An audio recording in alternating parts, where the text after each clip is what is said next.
تو جناب ماحول بہت گرم ہو گیا ہے اور آج خان صاحب نکلیں اور بڑا زبردست لوگوں نے ان کا خیر مقدم کیا ہے لاہور میں یہ جو حقیقی آزادی مارچ کا جلوس ہے وہ اب اسلام آباد کی طرف نکلے گا اور اس نکلنے میں کیا کچھ صورتحال ہوگی وہ تو ہمیں کچھ دیر بعد اس کا اندازہ ہو جائے گا، لیکن لوگوں کا جو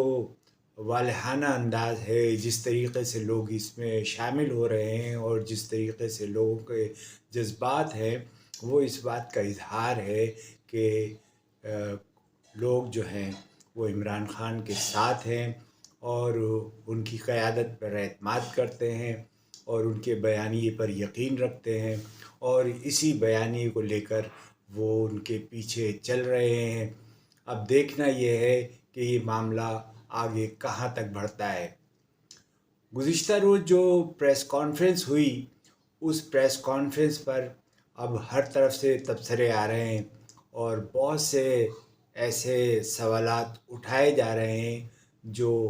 اب ان کے جوابات جو ہے اسٹیبلشمنٹ کو دینے ہوں گے، اور یہ سلسلہ جو ہے پاکستان میں بہت عرصے سے جاری ہے۔ پاکستان کے سابق وزیر اعظم میاں نواز شریف نے جب کراچی میں للی برج کا افتتاح کیا تھا تو اس وقت انہوں نے یہ بیان دیا تھا اور آن ریکارڈ بیان دیا تھا کہ میرے پیچھے انٹیلیجنس ایجنسیاں لگی ہوئی ہیں۔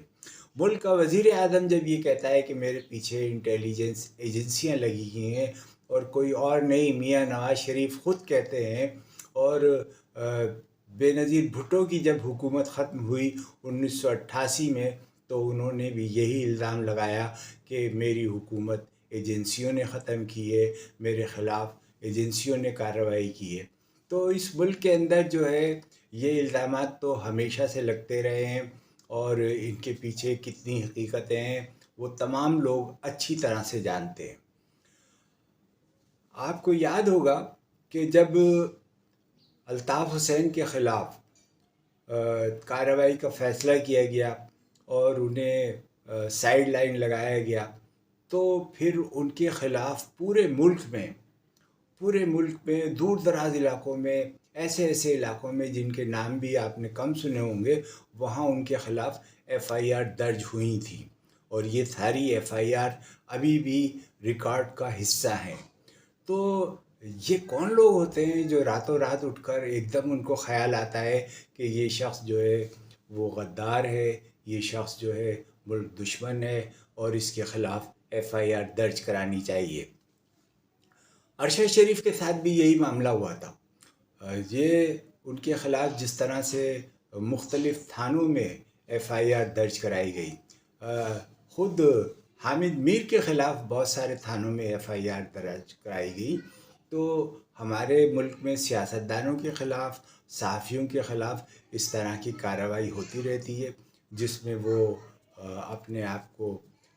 غیر محفوظ سمجھتے ہیں اور اس کے لیے وہ باقاعدہ عدالتوں سے بھی رجوع کرتے ہیں، حکام کو بھی مطلع کرتے ہیں، اور ارشد شریف نے بھی خطوط لکھے تھے اور انہوں نے صدر مملکت کو بھی خط لکھا تھا، ہمارے انصاف کے ایوانوں پہ بھی دہائی دی تھی، لیکن کہیں سے ان کو موقع کے اوپر انصاف نہیں ملا تھا اور انہیں بالآخر یہاں سے جانا پڑا اور آخر میں انہیں اس دنیا ہی سے رخصت ہونا پڑا۔ تو اب اس لانگ مارچ سے جو حکومت کی گھبراہٹ ہے وہ بھی بہت آیا ہے، اور اس گھبراہٹ میں انہوں نے وزیر داخلہ نے جو ہے وہ ایک میٹنگ بھی کی ہے اور اس کے اندر پوری اس لانگ مارچ کا جائزہ لیا گیا ہے،